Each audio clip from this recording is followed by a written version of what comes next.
हरि हरि परम कारुणिक भगवान श्री हरि के दिव्य चरण कमल में सदैव दंडवत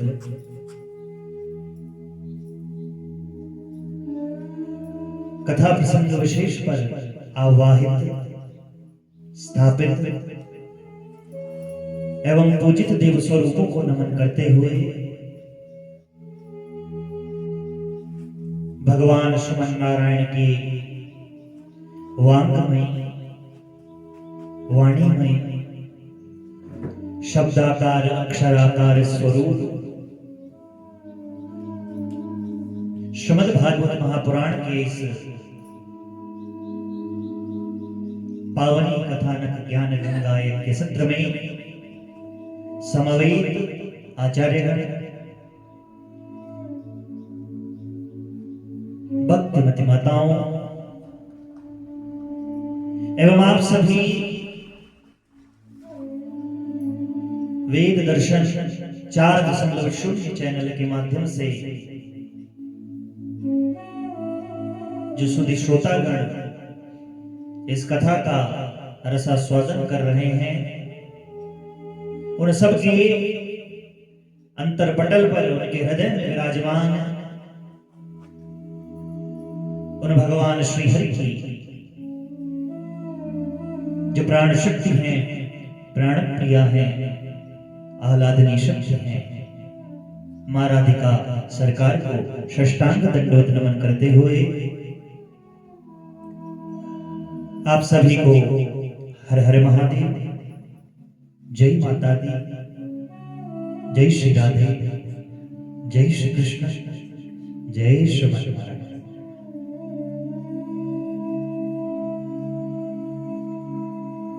कल के कथानक भाव में बंधुओं हमने श्रवण लाभ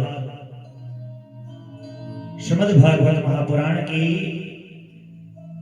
महात्म्य के प्रथम अध्याय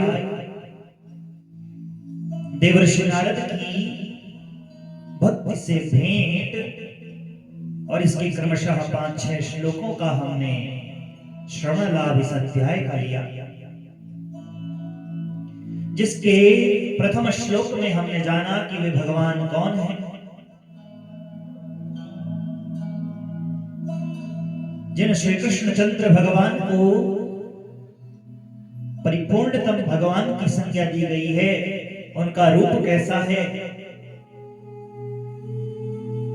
उनका कार्य क्या है, ये सब कुछ विशेषताएं भगवान की हमने उस प्रथम श्लोक में जानने का प्रयास किया। फिर उसके बाद हमने कथा के क्रम में श्रवण लाभ लिया कि नैमिषारण्य का वो पावनी तीर्थ जहां शौनक जो प्रधान ऋषि हैं और उनके जैसे शौनक आदि जो 88,000 ऋषिगण हैं, उस पावनी नैमिषारण्य की धरा पर बैठे हैं। अचानक से सूत जी महाराज का आगमन उस पावनी धरा पर होता है।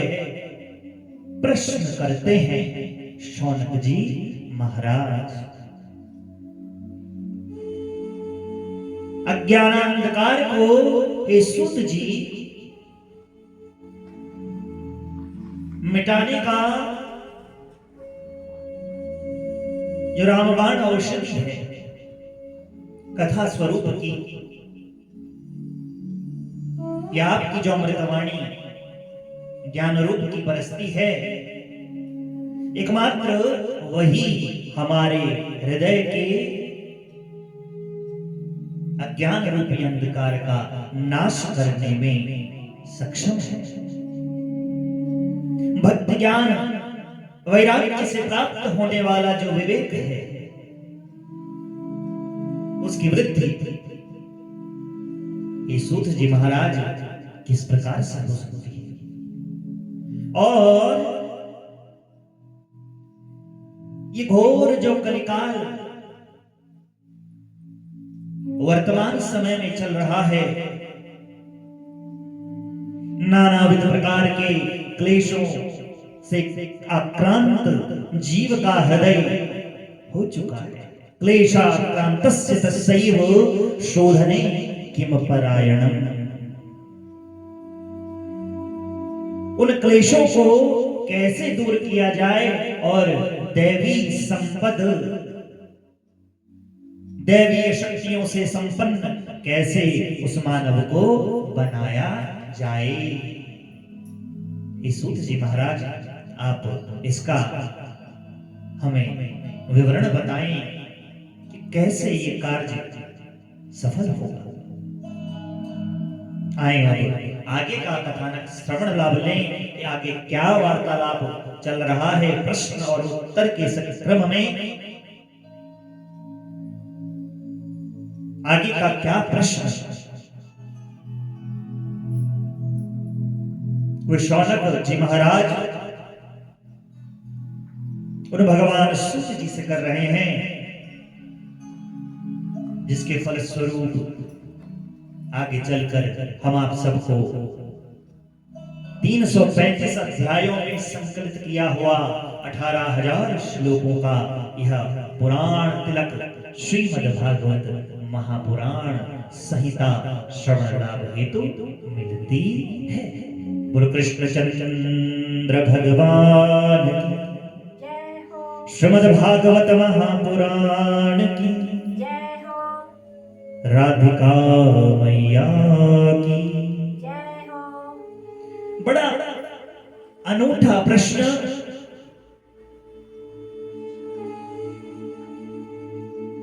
कलयुग से, जो कलयुग का प्रभाव है, उस प्रभाव के कारण जो भवाटवी रूपी ये मायावी संसार है, उस संसार से पार जाने के लिए हेतु अर्थात सहारा, मानो कुछ साधनों के विषय में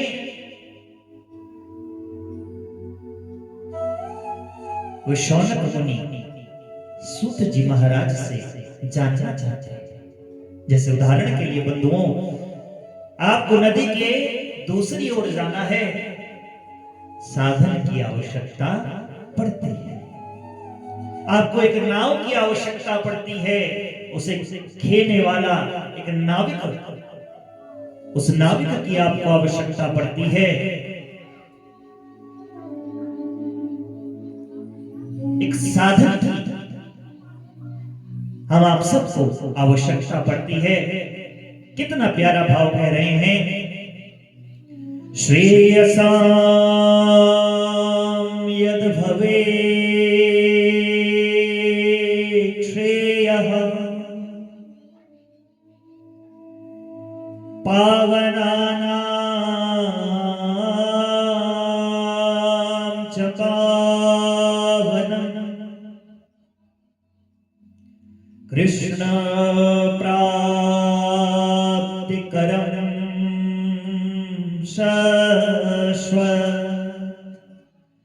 साधनं तद्वदाधुना कृष्ण प्राप्तिकरं शाश्वत साधनं तद्वदाधुना।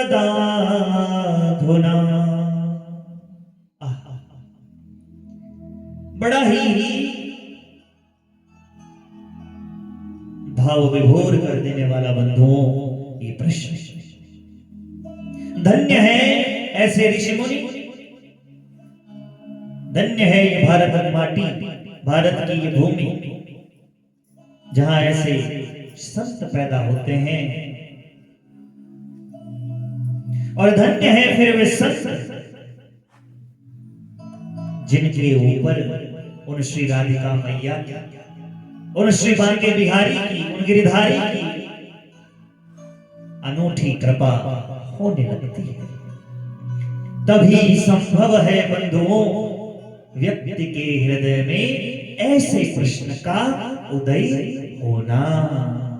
नहीं तो कल की जैसे बात यहां पर हो रही थी, प्रातः काल व्यक्ति उठता है 4 बजे, रात्रि को सोता है 10 बजे।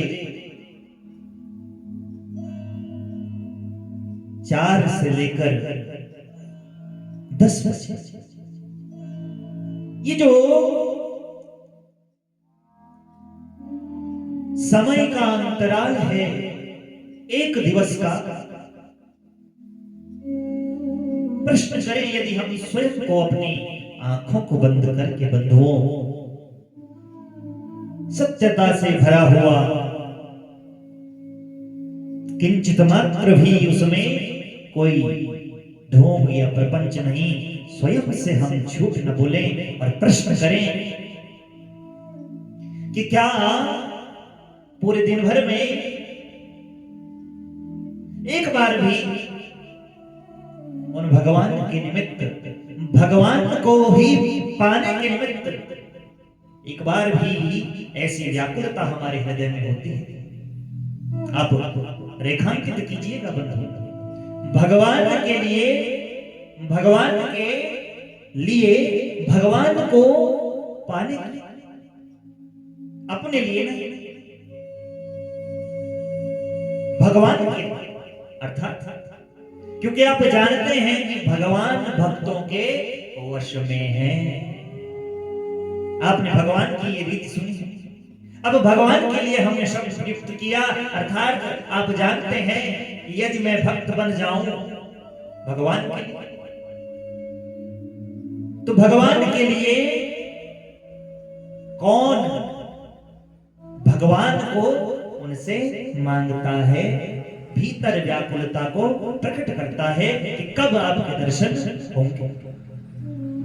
ये पूरे 24 घंटों में बंधुओं 4 से और 10 जितना भी समय आप लेते हैं एक दिन भर में,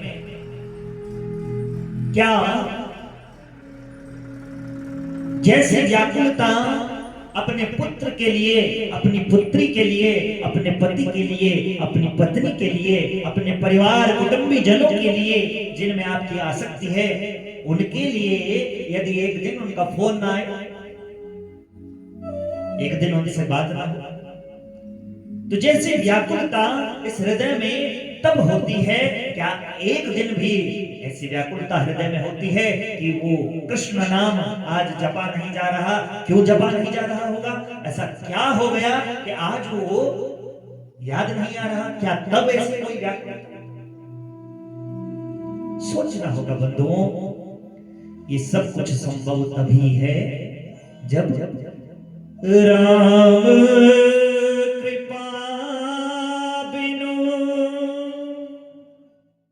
सुलभ न सोई,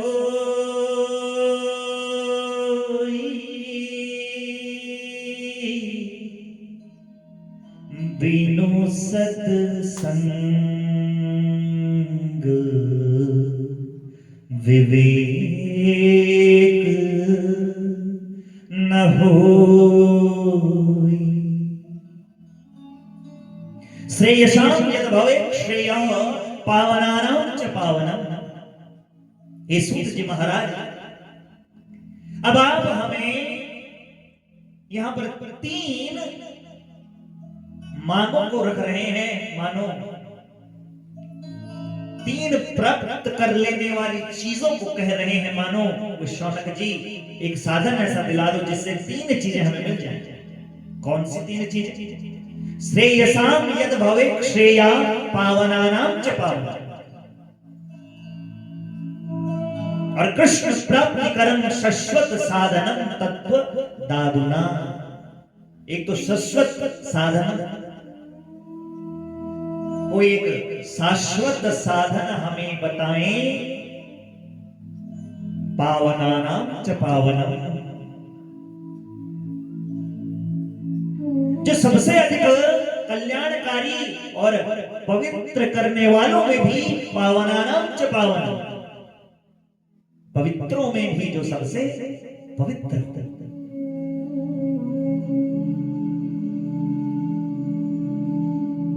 पहला सबसे अधिक क्या हो?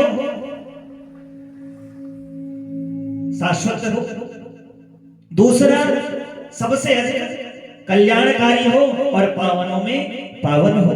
और तीसरा, भगवान कृष्ण को कृष्ण प्राप्ति करम, जो भगवान कृष्ण की प्राप्ति करा दे। श्रेयसा यद भवे श्रेया, सबसे अधिक जिसका श्रेयस हो, कल्याण हो। पावनानाम च पावनम, कल्याणों में जो कल्याणकारी हो। कृष्ण प्राप्ति करम, और जो एकमात्र भगवान कृष्ण की प्राप्ति करा दे, ऐसा कोई साधन आप हमें बताएं। इस प्रश्न को हम आप सब यदि अपने हृदय से पूछे, बंधुओं आंखें बंद करके आज सोने से पूर्व, क्या इन तीनों में से कोई एक प्रश्न भी कभी हमारे मन में आया कि जो शाश्वत हो, ऐसा साधन हमें पता चल जाए। शाश्वत अर्थात जो सत्य हो। हमने जन्म लिया है, मरेंगे एक दिन, ये सत्य है, लेकिन बीच की जो घटनाएं हैं ये सब असत्य है। पवित्र करने वालों में कल्याणकारी, पावनानाम च पावनम, सबसे अधिक पावन हो। क्या कभी प्रश्न आता है कि कोई ऐसा साधन हमें मिले? क्या कभी ऐसा साधन आता है, ऐसा प्रश्न विचार मन में उठता है कि भगवान कृष्ण की प्राप्ति हो जाए? आगे कहते हैं, चिंता मणिर्लोक सुखम सुरुद्रुः स्वर्ग संपदम प्रियक्षति गुरु प्रीतो वैकुंठम योगी दुर्लभम। चिंतामणिर्लोक सुखम सुरद्रुः सर्व संपदम पर्यक्षति गुरु प्रीतो वैकुंठम योगी दुर्लभम। चिंता मणिर लोक सुखम, जो चिंतामणि है अर्थात एक मणि, उसके सामने जैसे चिंता करेंगे वो वैसी आपको प्रदान कर देगा। तो चिंतामणि तो केवल लौकिक सुखों को दे सकती है, सुख की प्राप्ति उससे भली भांति हो जाएगी। आप उस मणि के निकट गए, आपने बोला एक मकान दे दो, उसने एक मकान बना आपको दे दिया। आपने बोला 2 मकान दे दो, सुख बढ़ रहा है। एक गाड़ी दे दो, 2 गाड़ी दे दो, 10 गाड़ी दे दो, 1 महल, 2 महल, 3 महल, 1 रथ, 2 रथ, 1 हवाई जहाज, 10 हवाई जहाज, सुख बढ़ रहा है। तो ये जो चिंतामणि है, जिसके सामने व्यक्ति जब चिंतन करता है, जैसा चिंतन के उपरांत उसे वह प्रत्यक्ष अपने सम्मुख दिखलाई देता है और सुख स्वरूप में उसकी अनुभूति उस मानव की ये इंद्रियां करने लगती है। लेकिन आप जानते हैं बंधुओं कि सुख का एक निश्चित सीमा है, सुख की एक निश्चित सीमा है। इंद्रियां सुख को जब भोगना शुरू करती हैं, प्रारंभ में तो वो बहुत आनंद देता है, भोगते भोगते भोगते भोगते वो सुख ही सबसे बड़ा दुख का कारण बन जाता है।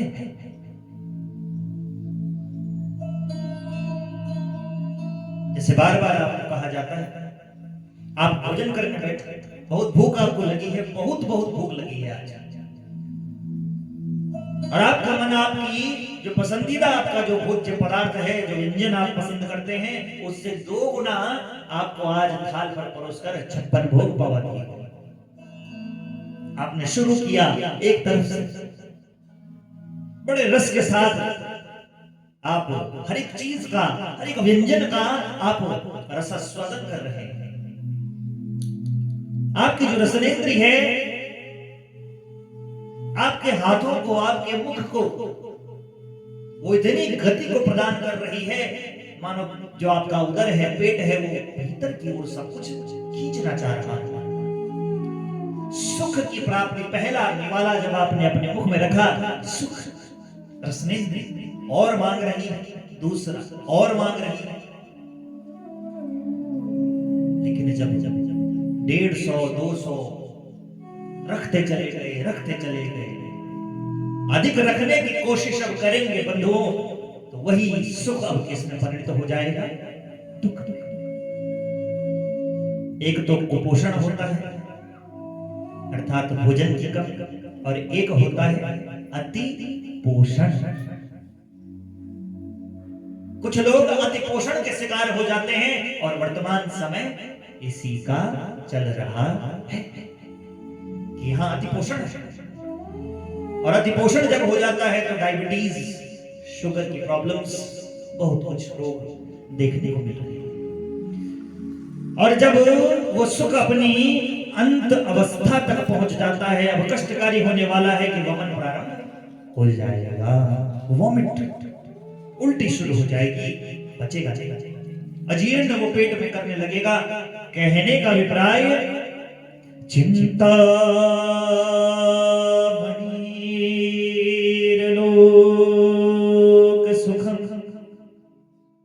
ये जो चिंतामणि है, हे सूत जी महाराज, मानव के चिंतन के अनुरूप उसे सुख की अनुभूति तो कराती है, लौकिक सुखों को दे सकती है जिनका भोग ये इंद्रियां करती है। और कल्प वृक्ष सुरुद्रुः स्वर्ग संपदम, और जो कल्प वृक्ष है वो अधिक से अधिक स्वर्गीय संपत्ति को प्रदान कर सकता है। कल्प वृक्ष है जो उसके नीचे बैठकर आप जो मांगेंगे ज्यादा से ज्यादा वो उन स्वर्ग की संपत्तियों को आपको प्रदान कर देगा। लेकिन उसकी भी एक क्या होगी, फिर उस सुख की सीमा होगी। कितना तो भोगेंगे, भोगते एक समय आएगा कि ये इंद्रियां अपने आप थकने लगेंगी। कष्ट का कारण वही सुख बनने लगेगा। प्रयक्षति गुरु प्रीतो वैकुंठम योगी दुर्लभम। चिंतामणि सिर्फ लौकिक सुख दे सकती है, कल्प वृक्ष स्वर्ग का अधिक से अधिक स्वर्गीय संपदा को प्रदान कर सकता है। लेकिन हे सूत जी महाराज, प्रयक्षति गुरु प्रीतो, गुरुदेव के श्री चरणों में बैठा हुआ जो उनका परम प्रिय शिष्य है, गुरुदेव भगवान जिस पर प्रसन्न है, साक्षात गोविंद का जो स्वरूप है, बोलो गुरुदेव भगवान वैकुंठम योगी दुर्लभम। यदि गुरुदेव भगवान प्रसन्न हो गए तो प्रसन्न होकर वो अपने शिष्य को भगवान का योगी दुर्लभ नित्य वैकुंठ धाम भी प्राप्त करवा सकते हैं। वो रास्ता आपको बता सकते हैं कि कैसे उन युगल चरणों की रज को प्राप्त किया जा सकता है। प्रिया प्रियतम के उन युगल चरणों की धूल को कैसे अपने मस्तक पर धारण किया जा सकता है, उस रास्ते पर गुरुदेव भगवान हमें ले जा सकते हैं। मानो ये वही भाव आ गया बंधुओं जो गीता में हम श्रवण करते हैं। शरणागत जब अर्जुन हुए तब भगवान ने अपना प्रवचन शुरू किया। प्रथम अध्याय यदि देखें हम गीता का तो वहां पर अर्जुन बड़े ज्ञानी बन रहे हैं, समझाने का भगवान को प्रयास कर रहे हैं कि मैं युद्ध क्यों करूं, इससे वर्ण संकरता फैलेगी। ये अज्ञानी है तो मैं तो ज्ञानी हूं, मुझे तो ज्ञान है, मुझे तो अगर इनकी ही तरह मैं भी कृत्य करूंगा, इन्हें तो राज्य का लालच है पर मुझे कोई राज्य का लालच नहीं, अगर मैं भी इनकी तरह लालची भाव से इस पृथ्वी के भाव से, इसे पाने के भाव से इस युद्ध को करूं अपनों के साथ, तो निश्चित रूप से मैं और मेरा कुल वर्षों वर्षों तक, अनंत काल तक कलंकित हो जाएगा। लेकिन जब शरणागति द्वितीय तृतीय चतुर्थ आगे की ओर हम बढ़ते हैं अध्यायों में, अब शरणागत भगवान के चरणों में हो जाते हैं गुरु। अब सखा से गुरु का भाव आ जाता है। श्रेयस का साधन भगवान श्री गोविंद अर्जुन को बताना प्रारंभ करते हैं। ऐसा ही कुछ भाव यहां पर उन शौनक जी का श्रीमद् भागवत महापुराण के महात्म्य के प्रथम अध्याय के 8वें श्लोक में बंधुओं कि पर्यक्षति गुरु प्रीतो वैकुंठम योगी दुर्लभम।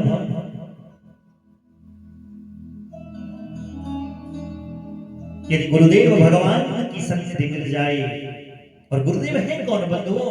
गुरु कोई एक शरीर नहीं, गुरु तो अवधूत दत्तात्रेय भगवान के अनुसार यदि समझें तो निश्चित रूप से 24 गुरु बने।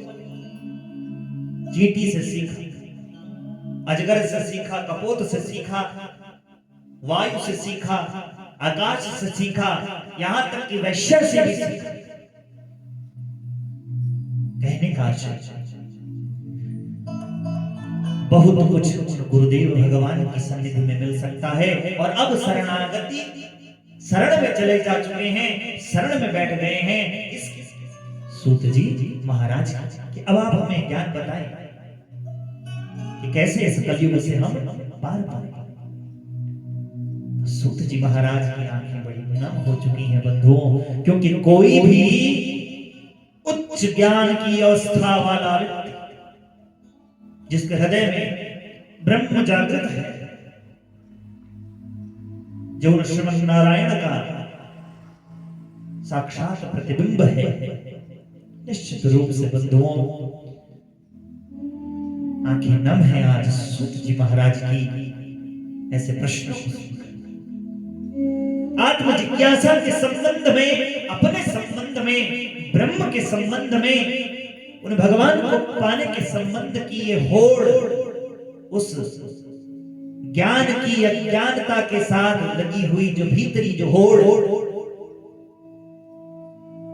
परम गदगद है, आह्लादित हैं सूत जी महाराज। और क्या कह रहे हैं आप भी महसूस करें। प्रीति शौनक जीते ते हाथो वच्मि विचार्य सर्व सिद्धांतम निष्पन्नम संसार भय नाशनम सर्व सिद्धांत संपन्नम संसार भय नाशनम। ये दरवाजा बंद कर दे। सूत जी ने कहा, शौनक जी, प्रीति शौनके शौनक चित्ते ते यातो वच्मि विचार्य च।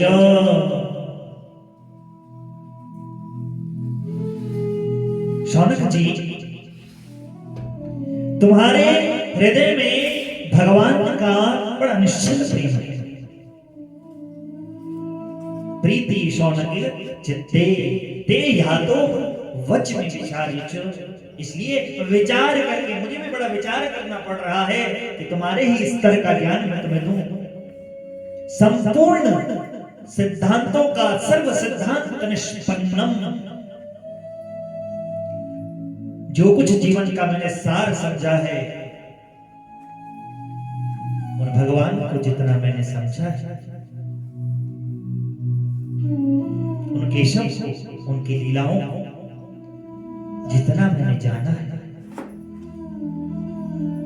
सर्व सिद्धांत निष्पन्नम संसार भयनाशनम, जो जन्म मृत्यु के भय को ही मिटा देता है। गुरु कृष्ण चंद्र भगवान की, राधिका मैया की, श्रीमद् भागवत महापुराण की, बोलो पितृ देवताओं की। जन्म और मृत्यु के जो सबसे बड़ा भय है ये उसे ही मिटा देता है। यह यूं कहीं बंधुओं कि जन्म और मृत्यु के चक्र से ही ये छुड़ा देता है।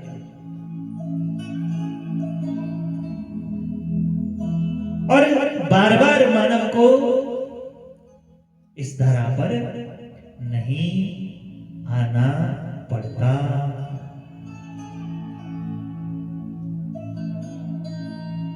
मानो एक बार आता है, भजता है, उनकी कृपा होती है और पुनः इस धरा पर नहीं आता। गुरु कृष्ण चंद्र भगवान उन सब सिद्धांतों का निष्कर्ष मैं तुम्हें सुनाता हूं। सर्व सिद्धांत निष्पन्नम, निष्कर्ष मैं तुम्हें सुनाता हूं। भक्त्यो घवर्धनम यच्च कृष्ण संतोष हेतुकम्,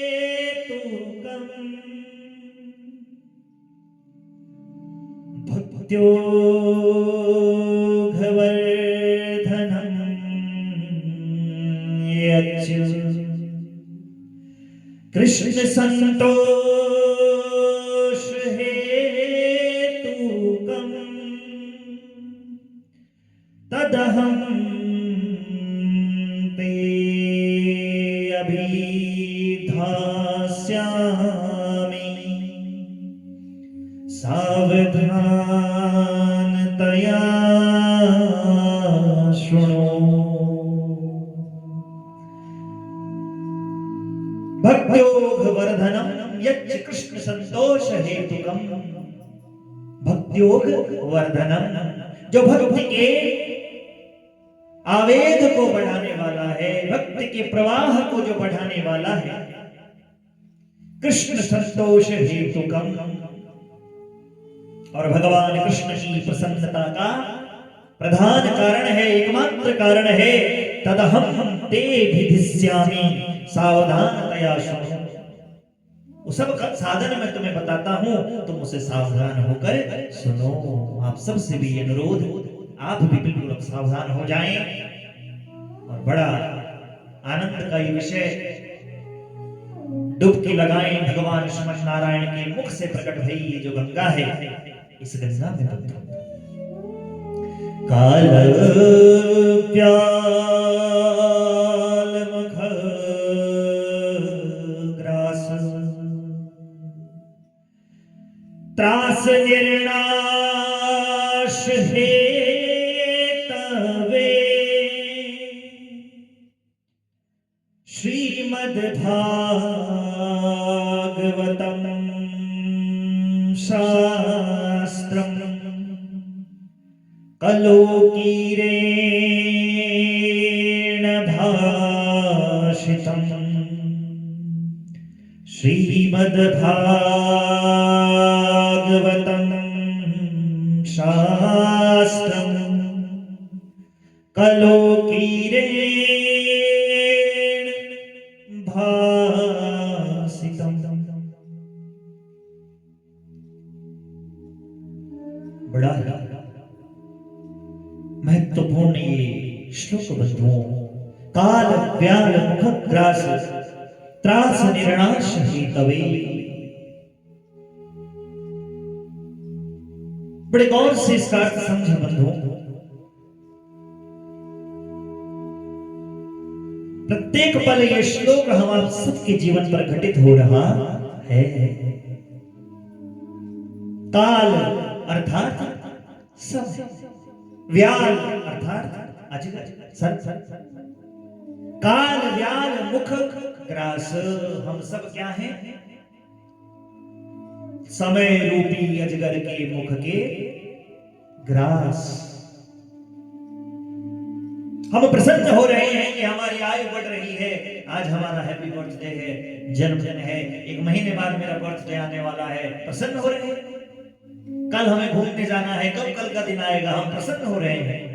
लेकिन हम ये नहीं सोच रहे, हम बिल्कुल भी नहीं सोचते यह कि एक एक जो ये घड़ी की टिक टिक टिक टिक टिक टिक टिक टिक टिक टिक ये जो चल रही है बंधुओं, काल व्याल मुख ग्रास, त्रास निर्णाश तवे।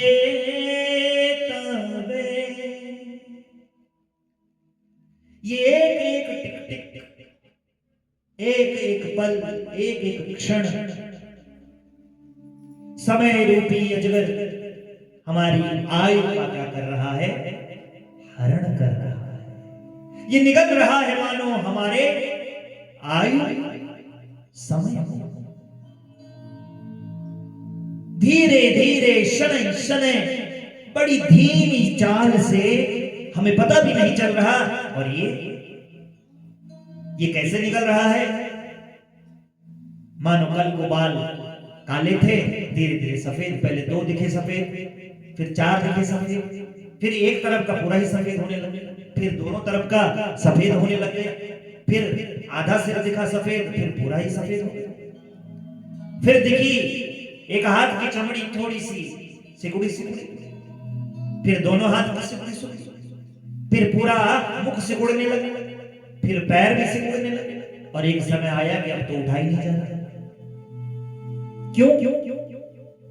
क्योंकि काल व्याल मुख ग्रास, त्रास निर्णास है तवे। इस काल रूपी अजगर की त्रासदी से हम आप सब नित्य गुजर रहे हैं, लेकिन हमें किसी को इसकी सुध बुध नहीं। हम किस ओर दौड़ रहे हैं?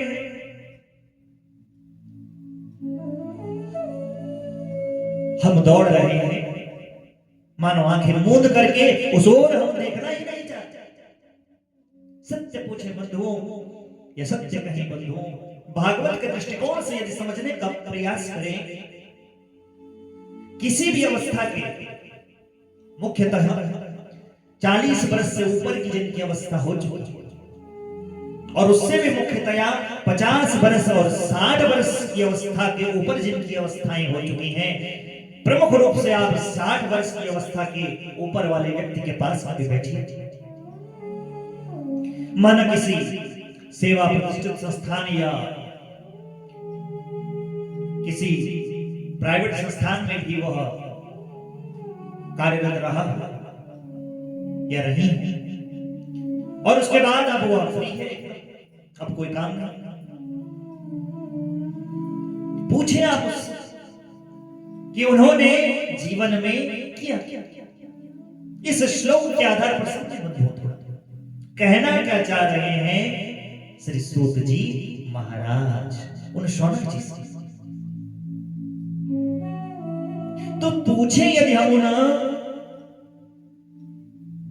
श्रीमान से जिन्होंने अपनी जीवन की, अपनी कलयुगी जो अवस्था है इसके 60 वर्ष जी, 60 वसंत जिसने देख लिए, 60 दीपावलियां जिसने देख ली, 60 ग्रीष्म ऋतुओं का जिसने प्रत्यक्ष दर्शन कर लिया, गवाह जो बना कि इस पृथ्वी पर ये ग्रीष्म, ये वसंत घटित हुए हैं, उसकी उपस्थिति, वो गवाह है उन वसंत। पूछे आप उससे कि उसका आगे का लक्ष्य क्या है, वो करना क्या चाहता है अपने जीवन में। सुनेंगे आप थोड़ी देर, बैठे जरूर ऐसे लोगों के पास कुछ मिलेगा बंधुओं। यदि आपकी उम्र 60 से कम होगी, कुछ नया आपको मिलेगा जीवन में करने के लिए, एक उद्देश्य मानो आपको मिल जाएगा। सुने उनके मुख से, वो बोलेंगे 15 मिनट 20 मिनट, और आप सुनने में यदि उनको लगा कि आप आतुर हैं सुनने में, क्योंकि आप चुपचाप सुन रहे हैं, तो इसका मतलब सामने वाला यही अनुभव करता है, जो प्रत्यक्षदर्शी है, कि ये मेरी बातों में कुछ रुचि ले रहा है, अर्थात इसे सब समझ आ रहा है कि मैंने सब सही किया है। तो आप अपनी मनोवृत्ति को, अपनी जो मानसिक स्थिति है, जिसे मनोविज्ञान के तहत साइकोलॉजिकली जिसे कहा जाता है, बिल्कुल न्यूट्रल कर दें, या दूसरे शब्दों में अपने मन की तरंगों को उस समय अपने जपन में लगा दें। जो आपका जपन है, या जहां भी आप जाना चाहें, अपने मन से शरीर को रखें, बस वहां। ऐसा करते करते उन्होंने आधा घंटा मानो निकाल। काल व्याल मुख त्रास, त्रास निर्णाश, ये जो त्रास शब्द है बंधुओं, अभी ये त्रास उस व्यक्ति ने आपके सामने व्याख्या नहीं की, उसकी व्याख्या नहीं की। अभी वो आधा घंटा से क्या बोलेगा? वो अपने संघर्षों की एक लंबी चौड़ी लिस्ट आपके सामने रखेगा। मैं जब 10वीं में था, मैं जब 12वीं में था, मैं जब ये था, मैं जब वो था, मैं अकेला था, अकेले मैंने ये सब किया, अकेले मैं इतने बड़े पद पर गया, अकेले मैंने वहां भी इतना किया, यहाँ किया, फिर वहां किया, फिर ऐसा किया, कोई मेरा सहयोगी नहीं था, बस जहां था मैं था, और अब भी हूं तो मैं हूं। कहने का आशय, एक वो स्वयं खड़ा है, एक भ्रमात्मक, और बस मैं उसका चारों ओर, उसके इर्द गिर्द वो घूम रहा है कि मैं यहां भी मैं, यहां भी मैं, यहां भी मैं, यहां भी मैं। लेकिन ये जो त्रास शब्द है, त्रास निर्णाश हेतवे, हम आपसे सत्य कहते हैं बंधुओं, आप तब तक प्रतीक्षा कीजिएगा उनकी जब वो बोलते बोलते थक न जाएं, और जब वो जैसे ही थक जाएं और आपके ऊपर वो देखें, अपना दृष्टिपात करें, आप बस सिर्फ उनसे नजर मिलाना उस क्षण। माना 45 मिनट के बाद अब ऐसी स्थिति आई कि वो थक गए और अब वो कुछ नहीं बोल सकते, अब है नहीं मान कुछ बोलने के लिए, अब नीचे उन्होंने अपना सर कर लिया, तो अब आप उनकी ओर बस 2 सेकंड या 3 सेकंड के लिए, 4 सेकंड के लिए, जितना आप कर सकें, उनसे दृष्टि मिलाने का प्रयास करें। आप पाएंगे बंधुओं, आपकी दृष्टि नीचे नहीं होगी, सबसे पहले उनकी दृष्टि वहां से नीचे हो जाएगी। क्यों? क्योंकि काल व्याल मुख ग्रास, त्रास निर्णास हेतवे। वो जो कुछ 45 मिनट में बका उगला, जो कुछ उन्होंने सब कुछ उगला, बकबक जिसे कहते हैं, ये हमारे मुख की आदत है, बकना जिसे कहा जाता है, सरल शब्दों में ये बकबक करने की जो आदत हमें बन जाती है, ये हमारा माहौल हमें बना देता है, ऐसा हमारा प्रारब्ध जिसे कहते हैं। उसके बाद त्रास निर्णाश हेतवे, लेकिन भीतर का हृदय तो जानता है असलियत क्या है, वो सब कुछ जान रहा है। आप चाहे कुछ भी कहें, भीतर वाला तो वो सब जानता है कि आप कितने अकेले हैं, और आगे आपको न कुछ दिख रहा है और न पीछे ही कुछ आपको कभी दिख। आगे का रास्ता भी सब अंधेरा, न घर वाले साथ दे रहे, जिनके लिए इतना कुछ किया, उस बेटे के लिए इतना किया, उस बेटी के लिए इतना किया, वो भी कुछ, जिस पत्नी के लिए, जिस पति के लिए, वो भी कुछ। और अब साथ में ये भी ज्यादा सुनने को मिल रहा है कि 60 वर्ष के 62 वर्ष के किसी को हृदय घात पड़ गया, किसी को हार्ट अटैक हो गया, किसी का शुगर, किसी का ये, किसी का वो, अर्थात बीमारी पर बीमारी, अर्थात मन में एक और डर कि मरने वाले, न जाने कब मर जाए। तो त्रास। और थोड़ी देर बंद हो, यदि आप पर श्रीमन नारायण की कृपा हो, और आप फिर उनका ये जो चिन्ह है, ये जो ठुड्डी है, इसे आप ऊपर करें, बड़े प्यार से, बड़ी कोमलता से, अपनी उन तरंगों को छोड़ने का, उन श्रीमन नारायण की जो कृपा है उनको छोड़ने का, उनको प्रसारित करने का प्रयास करें, अपने हाथ से उस ठुड्डी को ऊपर करें, और फिर से आंखों में आंखें मिलाएं। निश्चित रूप से बंधुओं, इन आंखों ने देखा है, सामने की जो आंखें हैं, हृदय का भाव त्रास निर्णास है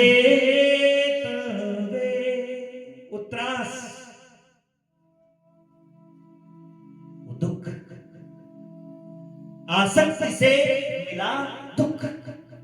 क्यों आसक्त हुआ? इतना कुछ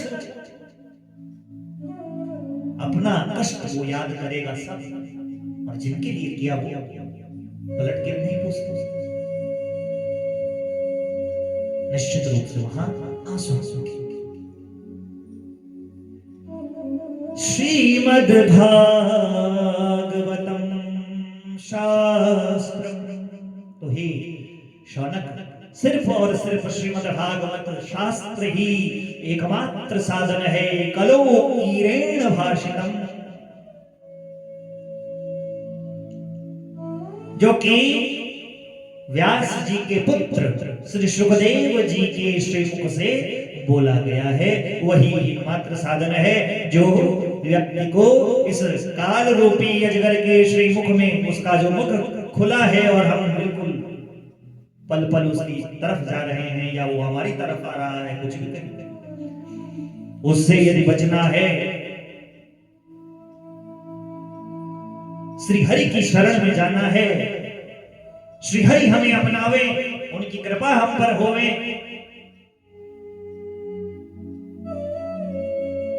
इस जन्म में न सही तो अगले जन्म में, तो श्रीमद् भागवत महापुराण ही एकमात्र वो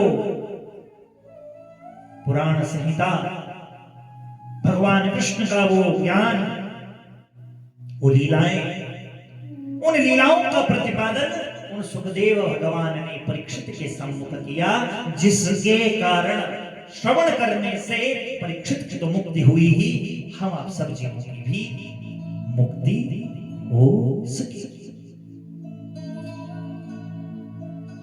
एतस्माद् परं किंचिन् मनः शुद्धये न विद्यते, जन्मांतरे भवेत् पुण्यं तदा भागवतं लभे। ये बहुत बड़ा श्लोक बना। एतस्माद् परं किंचिन् मनः शुद्धये न विद्यते, मन की शुद्धि के लिए इससे बढ़कर और कोई साधन नहीं है। ये कथाएं इतनी अनमोल रत्नों से भरी हुई, इसके पात्र बंधुओं जब आप सुनते हैं तो आंखों में झरझर झरझर अश्रुपात होने लगता है। ध्रुव जी महाराज, प्रहलाद जी महाराज, सुदामा की कथा, गजेंद्र मोक्ष की कथा, अजामिल की कथा, अवधूतोपाख्यान, नवयोगेश्वर संवाद, भगवान श्री कृष्ण चंद्र का जो संपूर्ण लीला विवरण है, उनके जन्म का, उनकी लीलाओं का 10 स्कंद, पूर्वार्ध, उत्तरार्ध, जो 90 अध्याय हैं, उनका श्रवण लाभ जब हम आप सब लोग लेते हैं, निश्चित रूप से एतस्माद् परं किंचिन् मनः शुध्यते, मनः शुद्धये न विद्यते। मन की शुद्धि के लिए इससे बढ़ा कोई साधन नहीं है। जब मनुष्य के जन्मांतरे भवेत् पुण्यं तदा भागवतं लभे। जन्म जन्मांतर का जब मनुष्य का पुण्य उदित होता है, तभी उसे इस भागवत शास्त्र की प्राप्ति होती है। दूसरे शब्दों में, मनुष्य का जब प्रारब्ध कट जाता है, तभी उसे सत्संग रूपी भागवत की प्राप्ति होती है। तीसरे शब्दों में, मनुष्य का प्रारब्ध जब कट जाता है, श्री राम प्रभु की, कृष्ण प्रभु की असीम कृपा जीव पर होती है, उन राधा रानी की कृपा जीव पर होने लगती है, और जीव को भगवान का वांगमयी स्वरूप, वाणीमयी स्वरूप, शब्दाकार स्वरूप, अक्षराकार स्वरूप, ये भागवत महापुराण मानव से वसीयत के रूप में मिलता है। बोलो कृष्ण चंद्र भगवान की जय हो। श्रीमद् भागवत महापुराण की जय हो। राधिका मैया की जय हो। वेद व्यास भगवान की जय हो। परीक्षिते कथा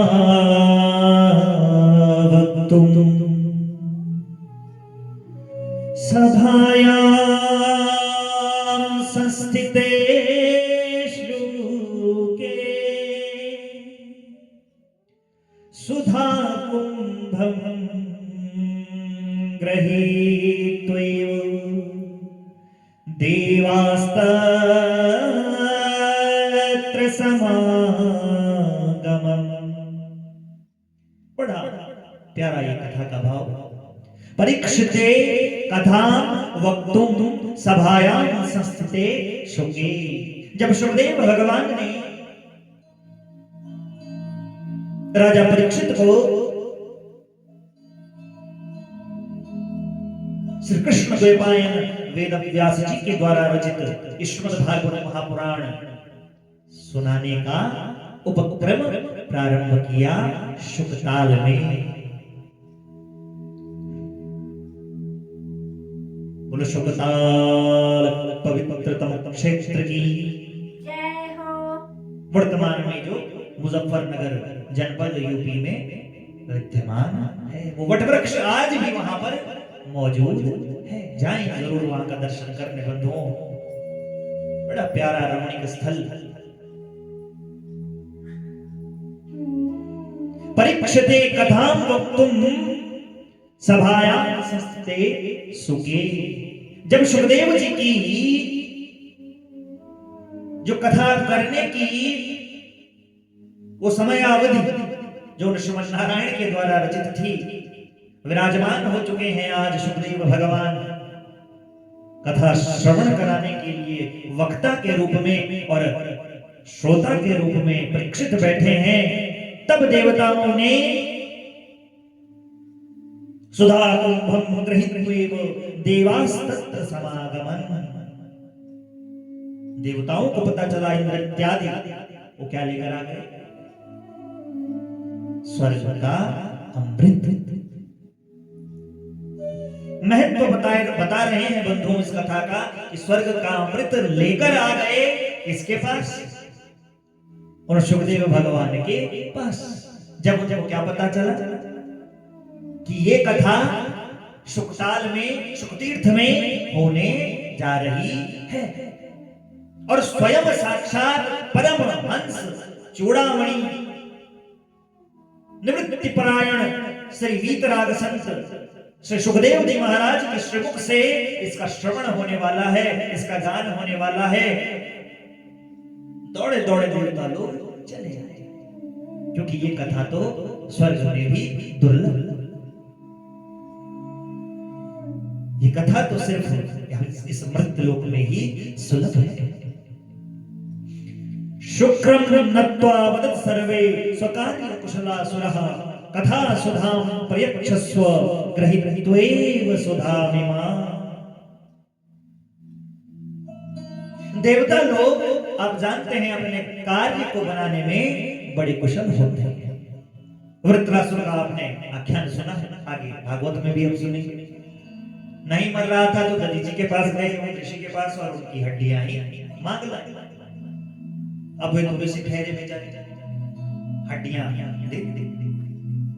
तो अपना कार्य बनाने में भगवान सुखदेव सोच रहे हैं ये देवता बड़े लेन देन में बड़े प्रवीण हैं, बड़े चतुर हैं। अपने आसन को बचाने के लिए ये कुछ भी कर सकते हैं। शुक्रम नत्वा वदन् सर्वे स्वकार्य कुशलाः सुराः। काम बनाने में देवता बड़े कुशल हैं। अतः यहां भी सबने सुखदेव मुनि को नमस्कार करके कहा कथा सुधां प्रेक्षस्व गृहीत्वैव सुधामिमाम्। एवं विनिमये जाते सुधा राज्ञा प्रतीयतां प्रपास्यामो वयं सर्वे श्रीमद् भागवतामृतम्।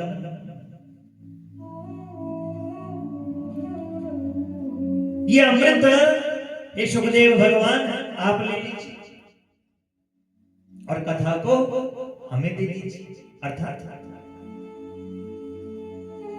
कथा आप हमें सुनाइए और आप चाहते तो यही है कि परीक्षित जिंदा रहे मरे तो अमृत उसे पिला देते हैं। तो इस प्रकार का जो विनिमय है, एवं विनिमये जाते सुधा राज्ञां प्रतिपया, प्रप्यास्यामो वयम सर्वे श्रीमद् भागवतामृतम्। राजा को पिला दो अमृत और हमें सुना दो कथा, यानी राजा की जगह हमें कथा में बिठा दो और राजा को हम अमृत दे दें। ये परस्पर सकाम जो भाव है, कामना क्या है, अपना स्वार्थ सिद्ध करने का जो ध्येय था, इसको परखते हुए जानते हुए उन वीतराग संत ने क्या कहा, बड़ा मार्मिक वचन कहा बंधुओं, हंसी उड़ाई, खिल्ली उड़ाई, एक तरह से सामने सामने की बात मानो कह डाली। क्वा सुधा क्वा कथा लोके, क्वा काचः क्वा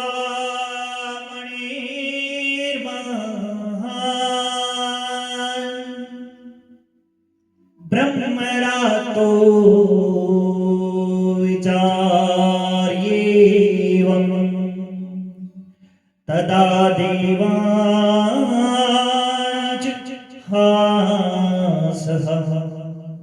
क्वा सुधा क्वा कथा लोके, क्वा काचः क्वा मणिर्महान्।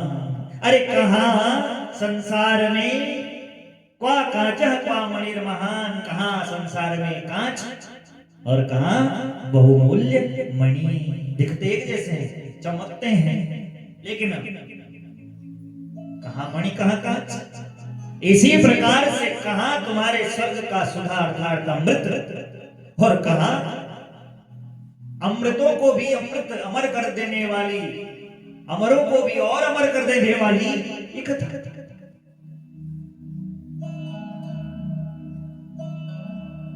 श्री सुखदेव जी ने ब्रह्मरातो विचारी, एवं आप जानते हैं कि सुखदेव भगवान का एक नाम ब्रह्मरात है और परीक्षित का नाम विष्णुरात है। तो ब्रह्मरातो विचारी वो तदा देवांच हासः। सुखदेव जी ने ये सोच कर ये कहकर उस समय देवताओं की बड़ी हंसी उड़ाई, खिल्ली उड़ाई और उन्हें वापस भेज दिया। अनाधिकारी उन्हें समझा। और हो भी कैसे सकता है बंधुओं, एक स्वार्थ सिद्धि को पूर्ण करने वाला व्यक्ति इस कथा का अधिकारी। कहने का सीधा सीधा से श्लोक से हम एक और समझें, इस कथा का श्रवण लाभ सिर्फ उसी को मिल सकता है जो बिल्कुल निस्वार्थ निष्काम भाव से इसका श्रवण करे, बिल्कुल खाली होगा, कुछ कामना उसके भीतर ना हो उन गिरधारी से, उन राधिका मैया से कि मुझे ये दो, मैं तब करूंगा, मैं तब सुनूंगा। नहीं, बिल्कुल निष्काम भाव से।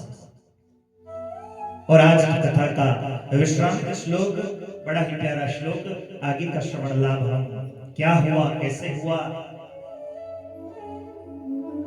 इसका श्रवण लाभ कल की कथा में हम आप सब लेंगे। तो आज की कथा का विश्रामित श्लोक बड़े ध्यान से श्रवण लाभ लें। अभक्तास्ताश्च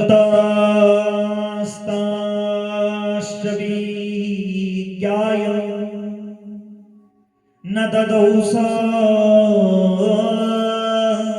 कथामृतम् श्रीमद्भागवती वार्ता सुराणामपि दुर्लभा। श्रीमद्भागवती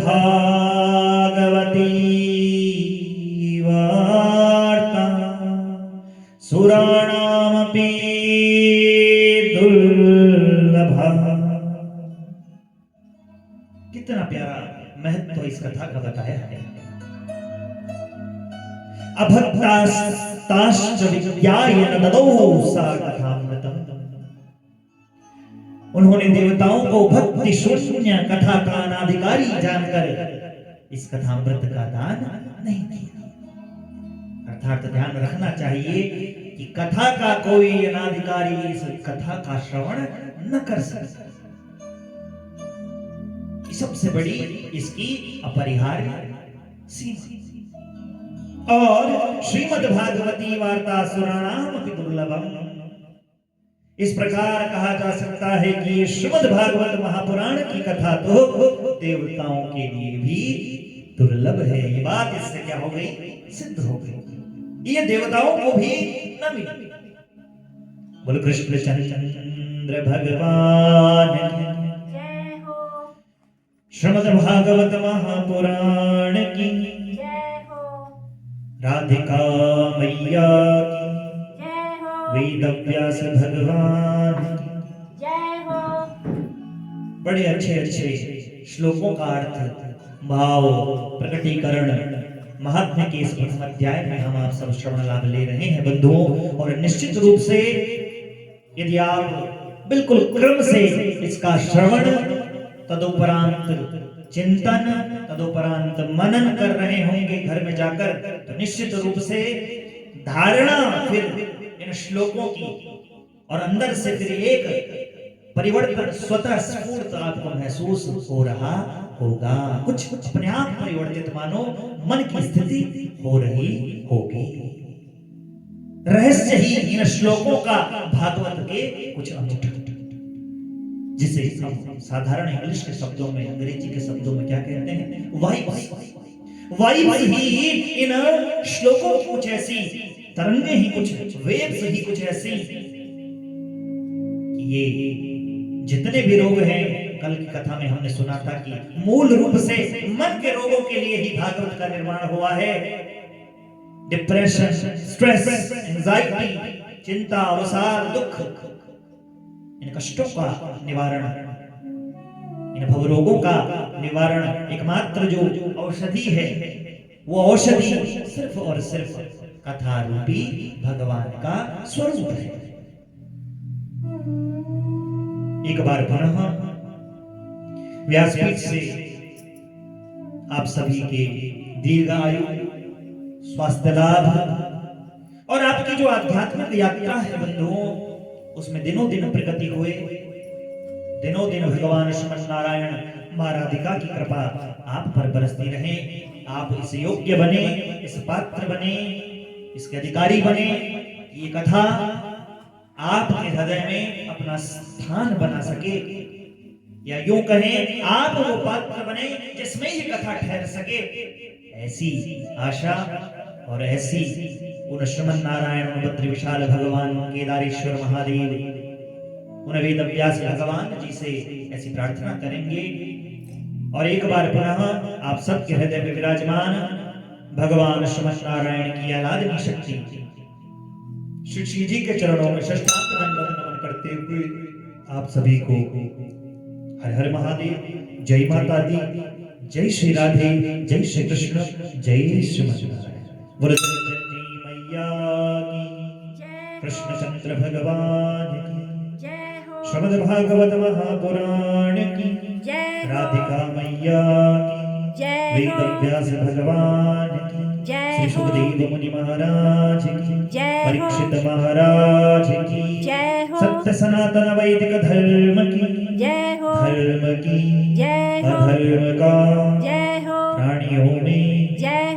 प्राणियों में सद्भावना हो, विश्व का कल्याण हो, गौ माता की जय हो, गंगा मैया की जय हो, बोलो ग्राम देवता की जय हो, इष्ट देवता की, जय कुल हो, देवता की, जय बोलो हो, पितृ देवताओं की, जय बोलो हो, पितृ देवताओं की, जय हो, सांब सदाशिव भगवान की, जय हो, तप्तेश्वर महादेव की, जय हो, शिवा मैया की, जय हो, पार्वती मैया की, जय हो, यज्ञ नारायण भगवान की, जय यज्ञ हो, रक्षक हनुमान जी महाराज की, जय हो, कालनाथ भैरव भगवान की, जय हो, सेमनागराज भगवान की, जय हो, बोलो चंद्रमौलीश्वर महादेव की, जय हो। ओम नमः पार्वती पतये हर हर महादेव शंभो।